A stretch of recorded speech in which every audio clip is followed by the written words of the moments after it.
India கூட்டணியிலே தான் மார்க்சிய communist கட்சி இருக்கிறது, காங்கிரஸ் கட்சியும் இருக்கிறது. ஆனால் கேரளாவிலே எதிரெதிர் நிலைப்பாட்டிலே இருக்கிறது. அங்கு காங்கிரஸை வீழ்த்தினால்தான் கம்யூனிஸ்ட் கட்சி ஜெயிக்க முடியும், அல்லது கம்யூனிஸ்டை வீழ்த்தினால்தான் காங்கிரஸ் ஜெயிக்க முடியுங்கிற நிலைமை கேரளாவில் இருக்கிறது. அதே மாதிரி தான் மம்தா பானர்ஜியை பொறுத்தவரையில் அங்கு சிபிஎம் இருக்கிறது. அகில இந்திய அளவில் பாஜகவை வீழ்த்த வேண்டும் என்பதற்காக எல்லா மாநில கட்சிகளும் ஒன்றிணைந்த ஒரு கதம்ப மாலையாகத்தான் இந்தியா கூட்டணி கட்டப்பட்டது. மாநில தேர்தல் என்று வருகிற போதெல்லாம் அது இந்தியா கூட்டணின்னு சேர்க்க முடியாது. இப்போ இந்தியா கூட்டணியின் சார்பாக தமிழ்நாட்டிலே ஸ்டாலின் போட்டியிடுகிறாருன்னு யாருமே சொல்லலை. இந்தியா கூட்டணி சார்பாக எடப்பாடி நிற்கிறாருன்னு அவங்க தான் சொல்கிறாங்க, பிஜேபி. இந்தியா கூட்டணி சார்பாக ஸ்டாலின் நிற்கிறாரு, திமுக நிற்கிதுன்னு யாருமே சொல்லலை. ஸ்டாலின் தலைமையிலே ஒரு அணி தமிழ்நாட்டில் தேர்தல் அரசியலை சந்திக்கிறது. அதில் அந்த கூட்டணியில் காங்கிரஸும் இருக்குது, அப்படி தான் சொல்கிறாங்க. கலைஞர் நேரடியாக சென்னைக்கு வரவே இல்லை. அவர் மாடர்ன் தேட்டர்ஸுக்கு சினிமா வசனம் எழுதுறதுக்காக சேலத்துக்கு அழைத்து செல்லப்பட்டார். அவர் சென்னைக்கே வரலை. அவர் எப்படி திருட்டு ரயிலில் ஏறி வருவார்? அவர் இளமை காலத்தில் அண்ணாவுக்கு முன்னாடியே சொந்தமாக கார் வாங்கிட்டார். பல பேருக்கு தெரியாது. அவர் பராசக்தி போன்ற படங்கள்லாம் எழுதுகிற போது அவருக்கு 23 வயது தான். அவர் 25 வயசுக்குள்ளேயே பெரிய செட்டில் ஆகிட்டார். அந்த காலத்தில் எம்ஜிஆருக்கே ரெக்கமெண்டேஷன் பண்ணக்கூடிய இடத்துல தான் இருந்திருக்காரு சினிமாவில். 2 பேரும் சரக்கை போட்டுட்டு மொட்டை மாடியில் பாட்டில் வீசினது, பொதுக்கூட்டத்தினுடைய வரிசையில் செதறி விழுந்ததுக்கே ஓடி போய் போலீஸ் பிடிக்கும் போது அவன் யாரானா தாவே காக்காரன்னு தெரிஞ்சிச்சு. ஆனால் ஆதவர்ஜனா என்ன சொன்னார்? ஸ்டாலின் தான். திமுக சொன்னால் பரவாயில்ல, திமுக வட்ட செயலாளர் பாட்டில் அடிச்சிட்டாருன்னு சொன்னால் பரவாயில்ல, ஸ்டாலின் சார் நீங்கள் உடனே இந்த இடத்துக்கு வரணும்னு சொன்னாரா சொல்லலையா? அப்போ சரக்கு அடிக்கிறவங்க எங்கெங்கெல்லாம் தகராறு பண்ணுறாங்களா, இங்கெல்லாம் தமிழ்நாட்டுக்கு முதலமைச்சருக்கு அதான் வேலையா? சரக்கு அடிச்சுட்டு யாராவது சண்டை போகிறாங்களா? அவங்களுக்கெல்லாம் பாட்டில் கேட்ச் பிடிக்கிற வேலையை அவர் கொடுக்க முடியும்? இது என்ன பேச்சு? இதெல்லாம் அநாகரிகமான பேச்சில்.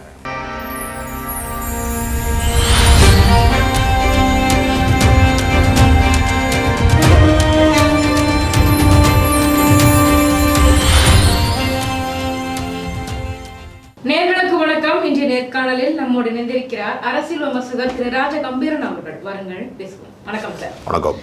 மேற்கு வங்க முதல்வர் மம்தா பானர்ஜி அவர்கள் ஒரு ஸ்டேட்மெண்ட் கொடுத்துருக்காங்க. ஸ்டாலின் அவர்களும் காங்கிரஸும் பாஜக கூட கூட்டா இருக்கிறாங்க அப்படின்னு சொல்லிட்டு, இது எதை குறிக்குது? இந்தியா கூட்டணியில் விரிசல் ஏற்பட துவங்கி இருக்கிறதா? இல்லை, அப்படி இல்லை. அவர்களை பொறுத்தவரையில் எல்லாருமே தங்களுடைய அரசியல்னு ஒரு நிலைப்பாடை வைத்திருப்பாங்க. இப்போ உதாரணத்திற்கு இந்தியா கூட்டணியிலே தான் மார்க்சிய கம்யூனிஸ்ட் கட்சி இருக்கிறது, காங்கிரஸ் கட்சியும் இருக்கிறது. ஆனால் கேரளாவிலே எதிரெதிர் நிலைப்பாட்டிலே இருக்கிறது. அங்கு காங்கிரஸை வீழ்த்தினால்தான் கம்யூனிஸ்ட் கட்சி ஜெயிக்க முடியும், அல்லது கம்யூனிஸ்டை வீழ்த்தினால்தான் காங்கிரஸ் ஜெயிக்க முடியுங்கிற நிலைமை கேரளாவில் இருக்கிறது. அதே மாதிரி தான் மம்தா பானர்ஜியை பொறுத்தவரையில் அங்கு சிபிஎம் இருக்கிறது. மார்க்சிய கம்யூனிஸ்ட் கட்சி அங்கு அவர்கள் வலுவாக இருந்தார்கள். ஜோதி பாசு எங்கே தமிழ்நாட்டிலே எப்படி எம்ஜிஆர் செல்வாக்கு மிக்கவராக இருந்தாரோ அதே போல் தொடர்ந்து முதலமைச்சராக இருக்கக்கூடிய வாய்ப்பை பெற்றவர். அவர் பிரதமர் வேட்பாளராக ஒரு முறை அறிவிக்கப்பட்டவர், பேசப்பட்டவர். அவர் பிரதமராக வர வேண்டும் என்கிற வாய்ப்பு அவருக்கு வந்தது. அப்படிப்பட்ட மிகப்பெரிய கட்சி தொடர்ந்து ஆட்சியில் இருக்கிற போது ஒரு வகையான சலிப்பு ஏற்படும், எதிர்மறை சிந்தனைகள் ஏற்படும், மாற்று இயக்கங்களுக்கான அந்த ஒரு சூழல் இயல்பாகவே ஏற்படும். அந்த அடிப்படையில் அவங்க காங்கிரஸிலிருந்து பிரிந்து மம்தா பானர்ஜி அவங்க ஒரு கட்சியை தொடங்கி ஏறத்தாழ அந்த கம்யூனிஸ்ட் கட்சியை வீழ்த்துறாங்க தேர்தல் அரசியலில். அதனால் அவங்களுடைய அரசியலுக்கு பாதிப்பு வருகிற போதெல்லாம் இங்கே இப்போ மாநில தேர்தல் எப்படி தமிழ்நாட்டிலே தேர்தல் நடக்கிறதோ அது மாதிரி அங்கும் தேர்தல் காலமாக இருக்கிற காரணத்தினால அவர்கள் இது போன்ற கருத்துக்களை முன்வைக்கிறாங்க. சமீப காலமாகவே பார்த்தீங்க அப்படின்னா காங்கிரஸ் ஆகட்டும், திமுக ஆகட்டும், சீட் ஷேரிங்லேயே பார்த்தீங்க அப்படின்னா பயங்கர பூசல்கள்லாம் இருந்தது. ஒவ்வொரு வழியாக அது சமாதானமாச்சு. இந்தியா கூட்டணியில் தொடர்ந்து இந்த மாதிரி ஒவ்வொரு கட்சிகளுமே இல்லை, இதை இந்தியா கூட்டணின்னு மாநில பிரச்சனைகளுக்கு பேசுவதே முதல்ல சரியானதல்ல. ஏன்னா அகில இந்திய அளவில் பாஜகவை வீழ்த்த வேண்டும் என்பதற்காக எல்லா மாநில கட்சிகளும் ஒன்றிணைந்த ஒரு கதம்ப மாலையாகத்தான் இந்தியா கூட்டணி கட்டப்பட்டது. மாநில தேர்தல் என்று வருகிற போதெல்லாம் அது இந்தியா கூட்டணின்னு சேர்க்க முடியாது.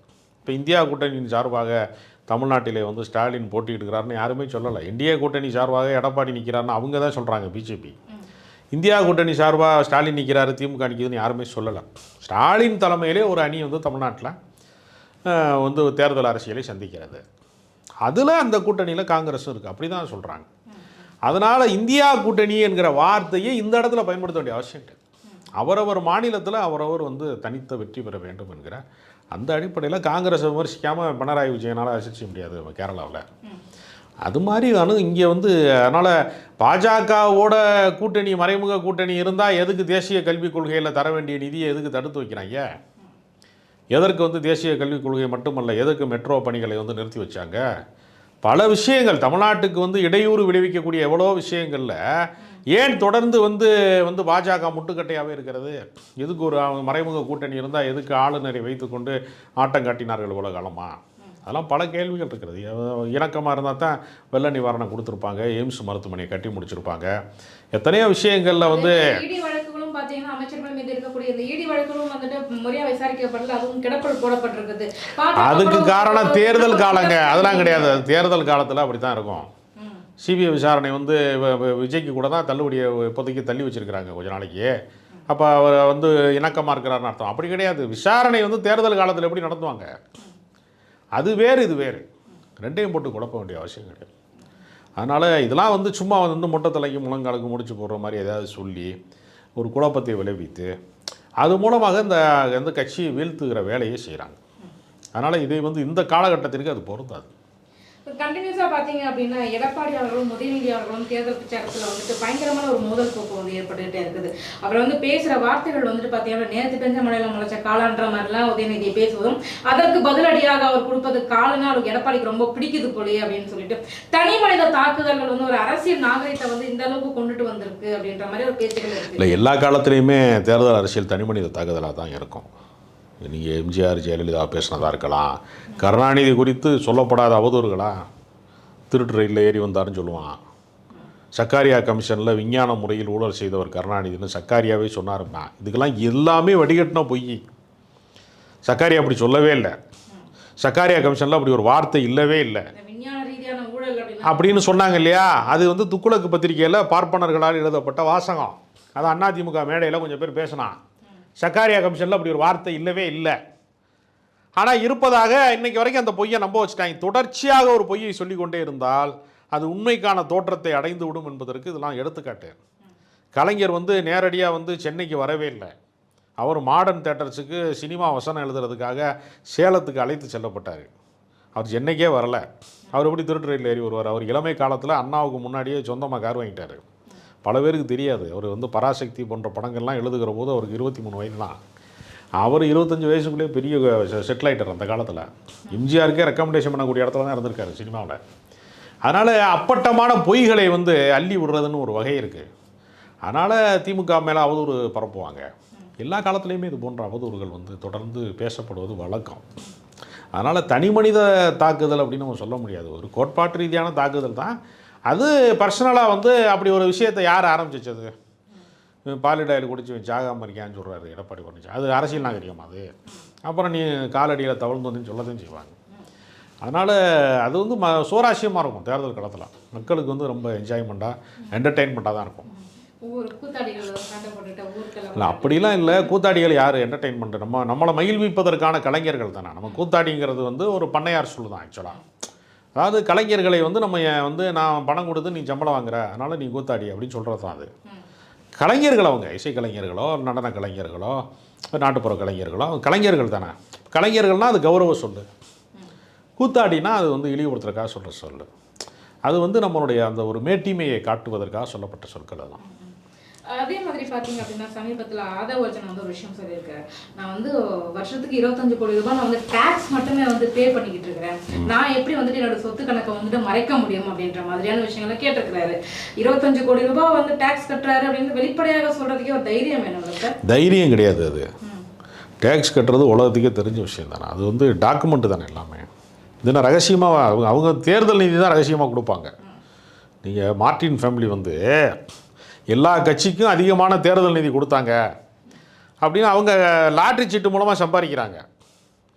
அது வந்து லட்சக்கணக்கான பேர் வந்து நமக்கு பரிசு விழுகும் அப்படின்னு ரொம்ப பேர் வந்து பல லட்சம் பேர் வாங்குறதுல ஒருவனுக்கு பரிசு வழங்குவதன் மூலமாக பல லட்சம் பேரை ஏமாற்றுறது. லட்சாதிபதினா லட்சம் பேரை ஏமாத்துறது, கோடீஸ்வரனா கோடிக்கணக்கான பேரை ஏமாத்துறது. அப்படி தான் லாட்ரி சீட்டுங்கிறது என்ன? ஒரு சூதாட்டம். யாரோ ஒருத்தனுக்கு பரிசு விழுவதற்காக எல்லாரும் போட்டி போட்டு வாங்குறாங்க சீட்டை. அது ஒரு மோசடி தானே. பல பேருடைய மனதை வந்து அது வந்து ஏற்கனவே ஏழ்மையில் இருக்கிறவன் நம்ம வாழ்க்கையில் ஏதாவது ஒரு மீட்சி வராதாங்கிறவன் தான் அந்த சீட்டை வாங்குறான். அதனால் ஒரு முறையற்ற தொழிலில், ஒரு உழைப்பில்லாத ஒரு தொழிலில் அவர் முன்னுக்கு வந்திருக்கிறாரு. அந்த குடும்பத்தில் அவர் வந்து சம்பந்தம் பண்ணது மூலமாக ஒரு தண்ணீரற்றவராக மாறி இருக்கிறாரு. அதனால் அவர் ஏதோ உழைச்சி சம்பாரித்து அவர் வந்து படிப்படியாக உயர்ந்தவர் மாதிரி நம்ம சொல்ல தேவையில்லை. அந்த டாக்குமெண்ட் உலகத்துக்கே தெரிஞ்ச விஷயமா தான் இருக்கும். அதனால் வருமான வரியை கட்டுவதிலெல்லாம் ஒன்றும் பெரிய ரகசியம் கிடையாது. திருநெல்வேலியில் வந்து சமீபத்தில் வந்துட்டு தாவேகா வந்து கூட்டம் போட போகிறதாக சொல்லியிருக்கிறாங்க. கிட்டத்தட்ட 51 வந்து ரூல்ஸ் வந்து அவங்க கொடுத்துருக்குறாங்க. ஏன் எங்களுக்கு மட்டும் 51 விதமான ஒரு விதிவிலக்கு வந்து கொடுத்துருக்குறாங்க? முடக்க பார்க்குறாங்க. எப்போவுமே திமுக வந்து எங்களை முடக்கி வைக்கவே முயற்சி பண்ணிட்டு இருக்கிறாங்க. இப்போ தேர்தல் ஆணையத்தின் கட்டுப்பாட்டில் வந்து காவல்துறையும் எல்லா நிர்வாகமும் இருக்குங்கிற அடிப்படை அறிவு கூட இல்லாமல் இன்னும் திமுகவை திட்டுறாருன்னா இதுக்கெல்லாம் என்ன சொல்கிறது? 2 பேரும் சரக்கை போட்டுட்டு மொட்டை மாடியில் பாட்டில் வீசினது பொதுக்கூட்டத்தினுடைய வரிசையில் வந்து செதறி விழுந்ததுக்கே ஓடி போய் போலீஸ் பிடிக்கும் போது அவன் யாரானா தாவேகாக்காரன்னு தெரிஞ்சிச்சு. ஆனால் ஆதவர்ஜனா என்ன சொன்னார்? ஸ்டாலின் தான். திமுக சொன்னால் பரவாயில்ல, திமுக வட்ட செயலாளர் பாட்டில் அடிச்சிட்டாருன்னு சொன்னால் பரவாயில்ல, ஸ்டாலின் சார் நீங்கள் உடனே இந்த இடத்துக்கு வரணும்னு சொன்னாரா சொல்லலையா?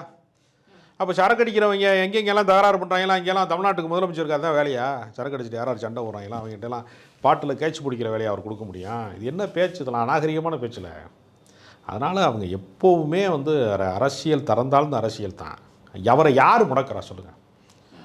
எல்லா கட்சி தலைவர்களும் சூறாவளி சுற்றுப்பயணம் மேற்கொள்கிறாங்க. 94 வயதான திராவிடர் கழகத்தின் தலைவர் வீரமணி தமிழ்நாடு முழுக்க சுற்றுப்பயணம் போகிறாரு. 52 வயசு விஜய் வந்து வீட்டில் படுத்து கிடக்கார் பனையூர் பொங்கலால், செயல்பாடற்றவர். அப்போ ஆமாம், அப்போ அது என்னென்னா தேர்தல் ஆணையத்துக்குன்னு ஒரு ரூல்ஸ் அண்ட் ரெகுலேஷன் இருக்குது, அதை ஃபாலோ பண்ணணும். நீ அதை விட்டுட்டு டி நகருக்குள்ளே நெரிசலான நேரத்தில் நான் 4 மணி நேரம் டிராஃபிக் ஜாம் பண்ண போகிறேன்னு நீ உள்ளே வந்தால் எப்படி விடுவாங்களா உன்னைய? பொதுமக்களுக்கு இடையூறு. 51 நிபந்தனை விதிச்சா தான் 51 பேர் சாகாமல் இருப்பேன். கரூரில் நிபந்தனை விதிக்கிறாங்கன்னு சொல்லி தானே இவ்வளோ பேரை சாகடிச்சிட்டியா? இவ்வளவு டேர்ம்ஸ் அண்ட் கண்டிஷன் போடும்போதே நீ வந்து சாகடிக்கிற ஆளுகளேன்னா எந்த நிபந்தனையும் இல்லைன்னா 500 பேருக்கு மேலே செத்துருப்பானா இல்லையா கரூரில்? அதையும் சேர்த்து யோசிக்கணும். அதனால் நிபந்தனை என்பது எல்லாத்துக்கும் பொது. தாவேகாக்குன்னு தனியாக நிபந்தனை விதிக்கிறாங்க.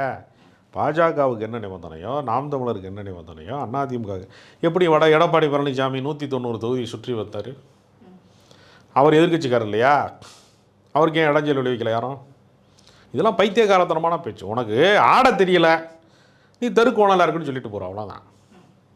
அதனால் உன்னால் ஆட்டக்களத்திலே விளையாட முடியலை, நீ சிறந்த ஆட்ட நாயகனாக வர முடியலை.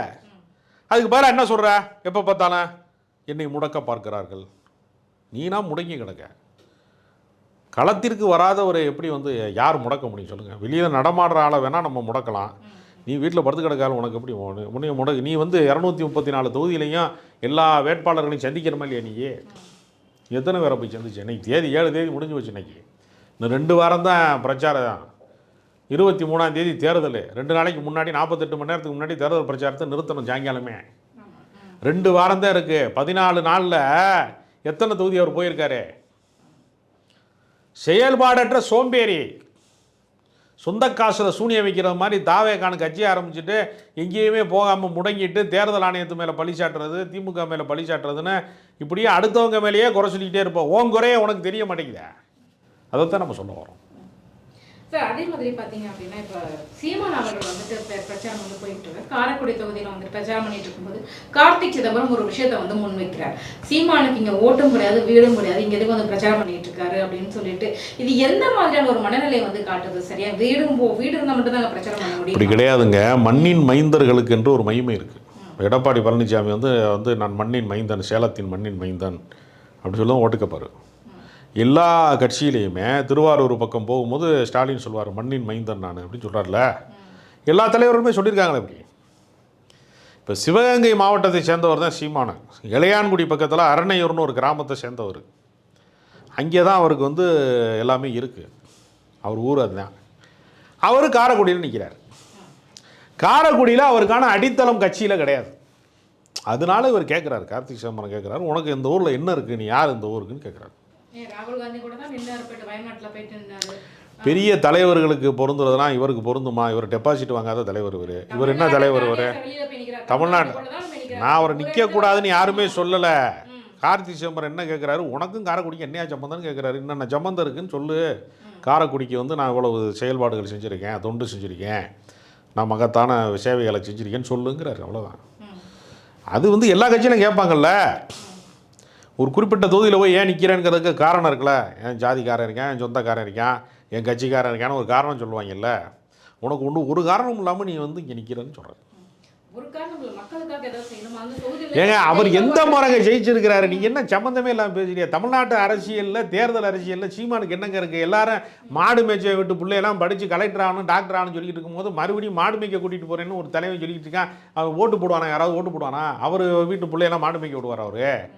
இதெல்லாம் நடைமுறைக்கு சாத்தியமா? சீமான் பேசுகிற அரசியலுக்கும் தமிழ்நாட்டுக்கு என்னங்க சம்மந்தம் இருக்குது? அவர் ஈழத்தில் போய் நிற்க சொல்லுங்கள், இலங்கையில் யாழ்ப்பாணத்தில் போய் தேர்தலில் நிற்க சொல்லுங்கள். ஈழத்தமிழர்களுக்கு பேசுகிறாரு, அங்கே தான் அவருக்கு ஓட்டு இருக்குது, இங்கே கிடையாது.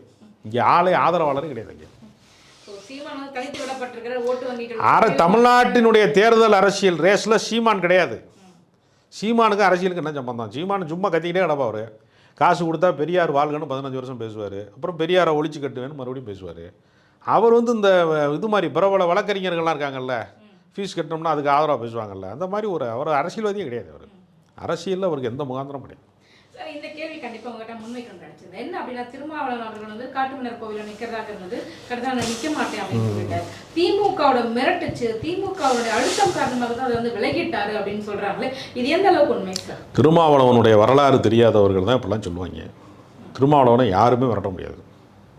திருமாவளவனுக்கு இருக்கக்கூடிய இமேஜுங்கிறது மட்டுமல்ல, திருமாவளவனுடைய வரலாறு வந்து எப்படின்னா, மதுரை மண்ணிலே ஆதிக்க சாதி வெறியர்கள் நிறைந்திருக்கக்கூடிய இடத்துல தான் ஒரு அரசியல் வாழ்க்கை தொடங்குது. அவருக்கு எத்தனை கொலை மிரட்டல்கள், எத்தனை வழக்குகள், எத்தனை பிரச்சனைகள்லாம் செஞ்சுருக்காங்க தெரியுமா உங்களுக்கு? அவர் எல்லாத்தையும் எதிர்த்து நின்று அடங்க மறு, அத்துமீறு, திமிரி எழு, திருப்பி அடின்னு அரசியல் செய்தவர் அவர். அவர் யாருக்காவது அடங்குவார்? அவர் கலைஞர் கருணாநிதி போன்ற பெரிய தலைவர்கள் வந்து அரசியலில் கோலோச்சிய போது கலைஞரை எதிர்த்து அரசியல் செஞ்சுருக்கிறாரு. ஜெயலலிதாவுக்கு எதிராக எல்லாருமே ஜெயலலிதாவை பார்த்து பயந்துக்கிட்டு இருக்கிற போது அவங்க கொண்டு வந்த மதமாற்ற தடை சட்டம், ஆடு கோழி வெட்டக்கூடாதுங்கிற சட்டம்லாம் ரொம்ப அபத்தமானதுன்னு சொல்லி மதமாற்ற தடை சட்டத்துக்கு எதிராக 1 லட்சம் பேரை நான் வந்து இந்துக்களை பௌத்தர்களாக மாற்றுகிறேன் அப்படின்னு ஒரு பெரிய மாநாட்டை நடத்தி ஜெயலலிதாவுக்கே சவால் விட்டவர் திருமாவளவன். திருமாவளவனை யாராவது மிரட்ட முடியுமாமல்ல? திருமாவளவனுடைய வரலாறு தெரியாது வந்து அப்படி பேசுவான். திருமாவளவனை யாரும் மிரட்டலை. அவருடைய காட்டுமன்னார் கோவில் தொகுதியில் அவருக்கு நிறையா பேர் சீட்டு கேட்டாங்க. உட்கட்சி பஞ்சாயத்து அதிகமாகும் போது அவர் நானே நிற்கிறேன்னு சொன்னோன்னே எல்லோரும் ஓடி போயிட்டான். யாராவது ஒரு சார்பு அணிக்கு கொடுத்தா இன்னொரு சார்பு அணியில் இருக்கிறவங்க, வேறு தன்மையில் இருக்கிறவங்க கோபிச்சுக்கிறாங்க, ரொம்ப நெருக்கடிக்கு உள்ளாக்கப்படுதுங்கிறதுனால இளைய பெருமாள்னு ஒரு மிகப்பெரிய தலித் லீடர், தமிழ்நாட்டு அரசியலிலே மறக்கடிக்கப்பட்ட மறக்க முடியாத ஒரு மாபெரும் தலைவர், அவர் அளவுக்கு வந்து மிகப்பெரிய அளவில் தலித் எழுச்சியை உருவாக்கிய தலைவர் தமிழ்நாட்டு அரசியலில் யாருமே இல்லைன்னு சொல்லுவாங்க. திருமாவளவனுக்கு முன்னாடி அவர் தான் மிகப்பெரிய தலைவர். அவர் மகனுக்கு சீட்டு கொடுக்கறது மூலமாக அவர் நன்றி கடன் ஆற்றுகிறார். அந்த வரலாறு தெரியாதவன் இந்த மாதிரி தப்பாக பேசுகிறாங்க. அதனால் அவர் சரியான முடிவு எடுத்திருக்கிறார். எங்கள் கேள்விகளுக்கு ரொம்ப சிறப்பான பதில் சொன்னீங்க சார். ரொம்ப நன்றி.